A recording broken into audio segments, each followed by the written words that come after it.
परिचय। हे नेहा, तुम्हारी नाक को क्या हुआ?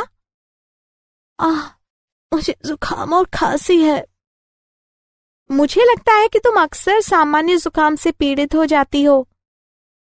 हाँ, लगभग हर 2 महीने में जुकाम से पीड़ित किसी व्यक्ति की समीपता से मुझे तुरंत जुकाम हो जाता है।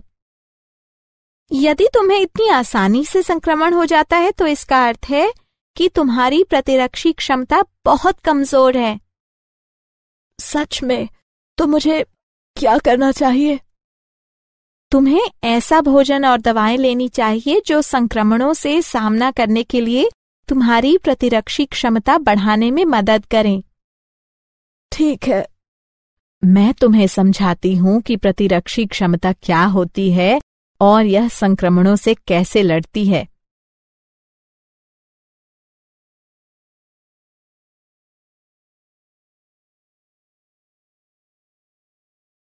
उद्देश्य। इस पाठ के अंत में आप निम्न करने में सक्षम हो जाएंगे। सहज प्रतिरक्षा के रोधों की पहचान करना, उपार्जित प्रतिरक्षा की अवधारणा को समझना, सक्रिय एवं निष्क्रिय प्रतिरक्षा के बीच अंतर को समझना, टीकाकरण एवं प्रतिरक्षणीकरण की अवधारणा को समझना, एलर्जी और स्वप्रतिरक्षा को समझना, मानव शरीर के प्रतिरक्षा तंत्र की पहचान करना।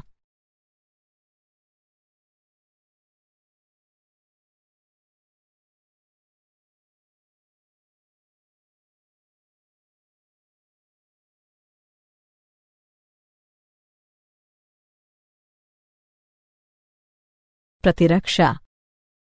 प्रतिरक्षा क्या है? परपोषी की रोगकारक जीवों से लड़ने की समस्त क्षमता जो उसे प्रतिरक्षी तंत्र के कारण मिली है, प्रतिरक्षा कहलाती है। प्रतिरक्षा के प्रकार। प्रतिरक्षा 2 प्रकार की होती है, सहज प्रतिरक्षा और उपार्जित प्रतिरक्षा। सहज प्रतिरक्षा। सहज प्रतिरक्षा वह प्रतिरक्षा होती है जो व्यक्ति की प्राकृतिक जैविक रचना के परिणाम स्वरूप प्राकृतिक रूप से उत्पन्न होती है।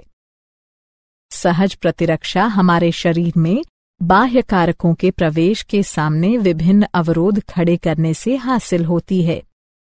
यह रोध इस प्रकार है: शारीरिक रोध, कार्यकीय रोध, कोशिकीय रोध, साइटोकाइन रोध। शारीरिक रोध यानी फिजिकल बैरियर। इसके अंतर्गत त्वचा तथा श्वसन, जठरांत्र तथा जनन मूत्र को आस्तरित करने वाली एपिथेलियम का श्लेष्मा आलेप यानी म्यूकस कोटिंग सम्मिलित हैं। कायिकीय रोध यानी फिजियोलॉजिकल बैरियर। इसके अंतर्गत निम्न आते हैं: आमाशय में अम्ल, लार, आंसू। कोशिकीय रोध सेल्युलर बैरियर। इसके अंतर्गत निम्न आते हैं: श्वेताणु, लिम्फोसाइट्स, बृहत भक्षकाणु यानी मैक्रोफेजेस। साइटोकाइन रोध। इसके अंतर्गत इंटरफेरॉन सम्मिलित हैं जो कि असंक्रमित कोशिकाओं को और आगे विषाणु संक्रमण से बचाती हैं।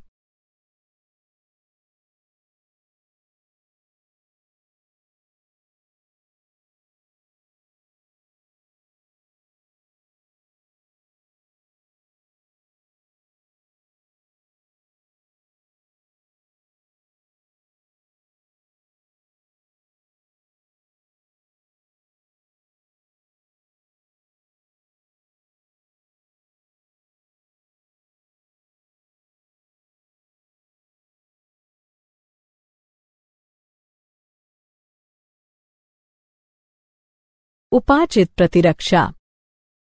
उपार्जित प्रतिरक्षा यह प्रतिरक्षा होती है जो रोगजनक के संपर्क में आने पर रोग प्रतिकारक यानी एंटीबॉडी के विकास द्वारा प्राप्त की जाती है।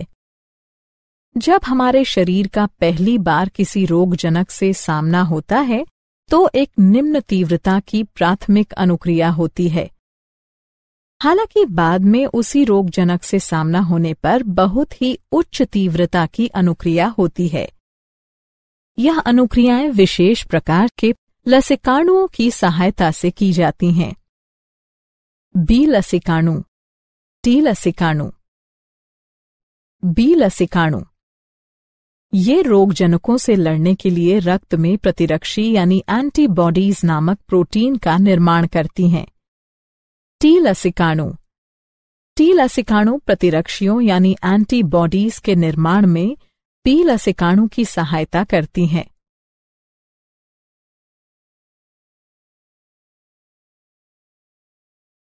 प्रतिरक्षी यानी एंटीबॉडी। प्रतिरक्षी बी कोशिकाओं की सतह पर वाय आकार के प्रोटीन होते हैं जो रोगजनक के प्रभाव का सामना करने के लिए रोगजनक उद्दीपन की अनुक्रिया में रक्त या लसिका में स्रावित होते हैं। हमारे शरीर में विभिन्न प्रकार के प्रतिरक्षी होते हैं जैसे IgA, IgM, IgE, IgG इत्यादि। प्रतिरक्षी की संरचना। प्रत्येक प्रतिरक्षी अणु में 4 पेप्टाइड श्रृंखलाएं होती हैं। लघु हल्की श्रृंखलाएं, दीर्घ भारी श्रृंखलाएं। एक प्रतिरक्षी अणु H2L2 के रूप में दर्शाया जाता है।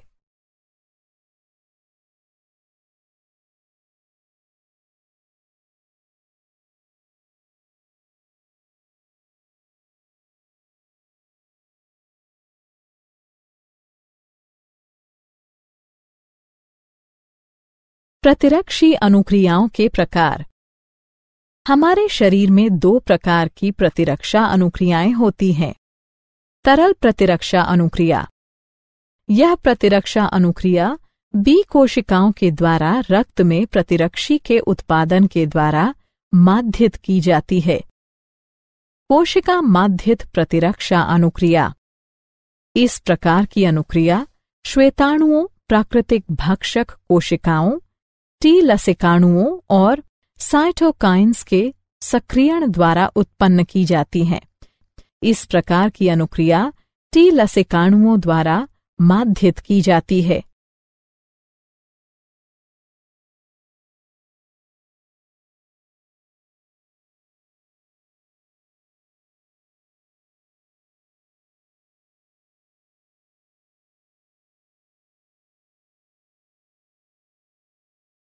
उपार्जित प्रतिरक्षा के प्रकार। उपार्जित प्रतिरक्षा 2 प्रकार की होती है, सक्रिय प्रतिरक्षा और निष्क्रिय प्रतिरक्षा। सक्रिय प्रतिरक्षा यह एक प्रतिजन की अनुक्रिया में प्रतिरक्षी के उत्पन्न होने के परिणाम स्वरूप होती है। निष्क्रिय प्रतिरक्षा जब पहले से तैयार प्रतिरक्षी सीधे ही शरीर के बाह्य तत्वों से रक्षा के लिए दिए जाते हैं तो यह निष्क्रिय प्रतिरक्षा कहलाती है। सक्रिय और निष्क्रिय प्रतिरक्षा के उदाहरण। सक्रिय और निष्क्रिय प्रतिरक्षा को प्राकृतिक या कृत्रिम रूप में अर्जित किया जा सकता है।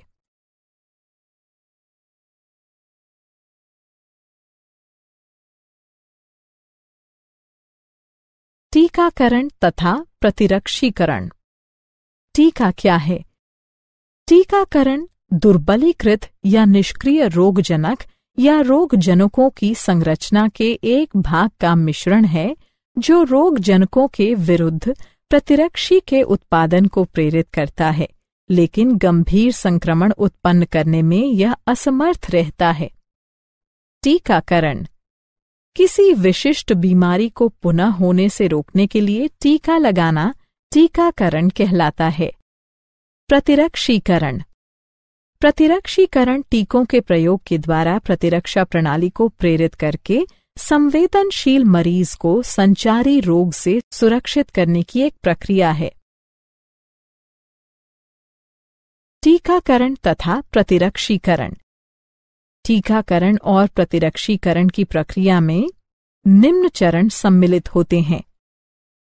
रोगजनक या निष्क्रियत या दुर्बलीकृत रोगजनक के प्रतिजनी प्रोटीनों के विरचन को शरीर में प्रवेश कराया जाता है।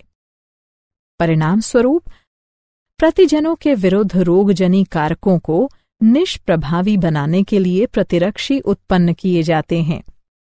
साथ ही समृद्धि बी और टी कोशिकाएं बनती हैं जो परिवर्ती प्रभावन होने पर रोगजनक को पहचान देती हैं और प्रतिरक्षी के भारी उत्पादन से उन्हें हरा देती हैं। इस प्रकार प्रतिरक्षा प्रणाली की स्मृति शरीर की किसी भी प्रकार के संक्रमण से रक्षा करती है।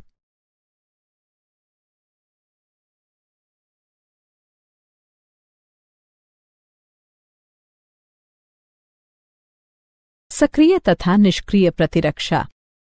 सक्रिय प्रतिरक्षा किसी प्रतिजन की उपस्थिति या किसी संक्रामक रोग के संपर्क में आने पर अनुक्रिया के रूप में प्रतिरक्षियों के विकास के परिणाम स्वरूप प्रतिरक्षीकरण, उदाहरण के लिए BCG का टीका।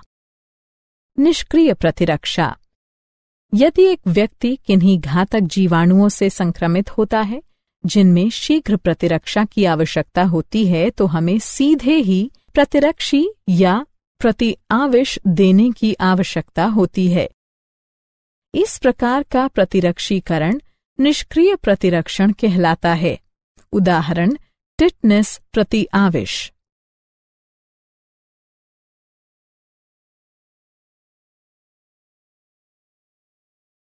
एलर्जी पर्यावरण में मौजूद कुछ प्रतिजनों के प्रति प्रतिरक्षा तंत्र की अंतर्रंजित अनुक्रिया एलर्जी कहलाती है।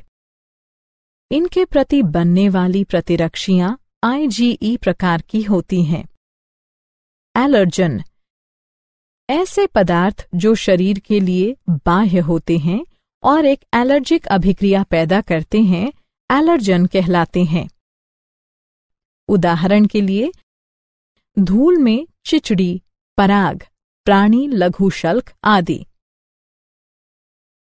एलर्जी के लक्षण छींकना, पनीली आंखें, बहती नाक, सांस लेने में कठिनाई।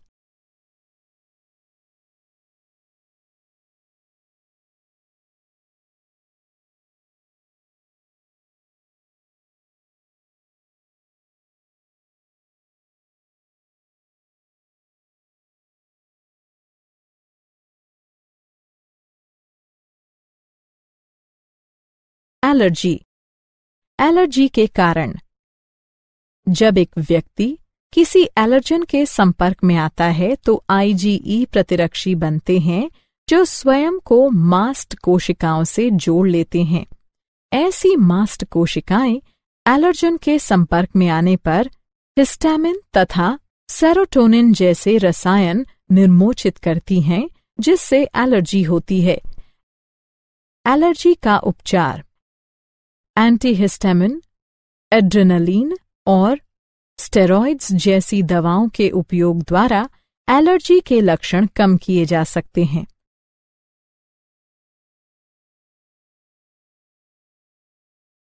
स्वप्रतिरक्षा। स्वप्रतिरक्षा यह एक भ्रमित प्रतिरक्षी अनुक्रिया है जिसमें हमारा शरीर अपने ही ऊतकों के विरुद्ध प्रतिरक्षियों का निर्माण करने लगता है जिससे अति संवेदी अनुक्रियाएं होती हैं। स्वप्रतिरक्षा रोग शरीर की अपनी कोशिकाओं और ऊतकों के प्रति प्रतिरक्षा तंत्र की असामान्य क्रियाविधि के कारण होने वाली कोई बीमारी या क्षति स्वप्रतिरक्षा बीमारी कहलाती है। उदाहरण के लिए माटाइड आर्थराइटिस।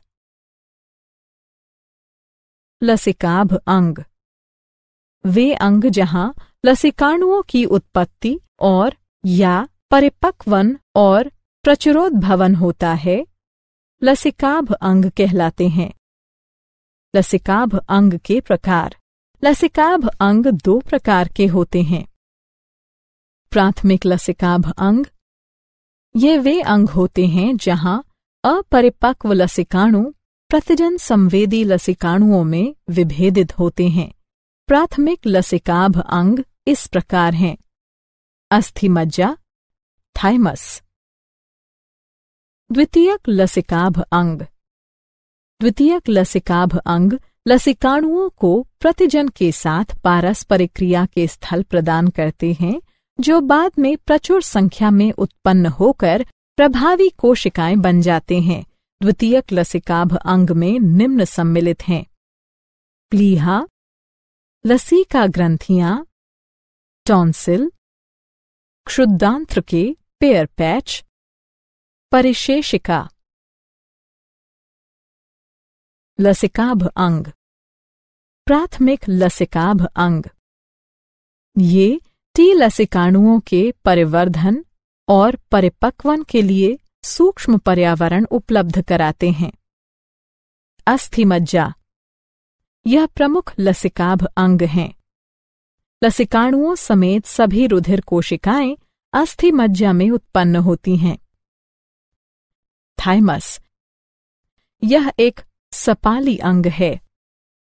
यह हृदय के पास और उरोस्थि के नीचे स्थित है। जन्म के समय थाइमस काफी बड़ा होता है, लेकिन बढ़ती उम्र के साथ आकार में घटता जाता है।